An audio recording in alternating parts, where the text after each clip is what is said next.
Hello साथीहरु, यतिखेर चाहिँ म ठ्याक्कै कामी चौतरादेखि अलि तलतिर है यो के को भवन हो हैन, पहिला थिएन, अहिले यो भवन बनाइसकेको रहेछ टक्कसँगले हैन, वरिपरि कम्पाउन्ड गरेको रहेछ। यो माथि निगुरेको कवड हल भयो, अनि यो कामी चौतरा एरिया भयो हैन। म चाहिँ घुम्दै घुम्दै घुम्दै यो कामी चौतरामा चाहिँ मेरो छेमाको घर छ, त्यो भएर म छेमा घरतिर गाँदै गरेको अवस्था हो, जाँदै गरेको। तल स्विमिङ सिरान भएको तल स्विमिङ पुच्छा उदो है, यो बिल्डिङ बनाएको छ नयाँ, खतरा रहेछ। है माथि कामी चौतरा छ, जाँदैछु ल।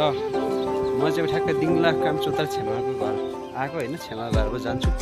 पहिला यहाँ डाँडामा घुमेको, यो बुद्ध चोक हो होइन। यहाँ तल तल तल यस्तो राम्रो ठाउँ छ, चिसो चिसो बोबा ठाउँ छ होइन। यो बिचको हाम्रो छेमा घर छ होइन।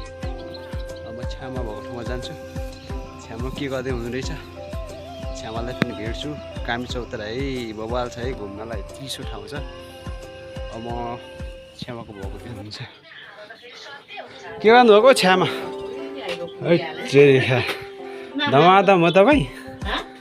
कान्छी फोन फोनमा बोल्दै हुनु रहेछ। मैले छ्यामा घरमा आएर होइन, छ्यामाले कुखुरा भाले राख्नु रहेछ, भाले मार्नु लाउनु होला नि त, भाले मारिसकेँ त, मार्नु लानु भएको मैले भाइले। म चाहिँ ठ्याक्कै मेरो मामालाको घर, मामाली घर, मामा घर भनौँ न, आइपुगिसकेको छु है। छ्यामाकोबाट तल दिङलामा पर्छ होइन। म चाहिँ मामाला घर आइपुगिसकेको छु है। ल यो चाहिँ ठ्याक्कै मेरो मामा घर हो है, दिङला गौचरण मन्दिर पर्छ। कता जानुभयो मामे माइजू? के मिठो हुन्छ त्यो भाइ?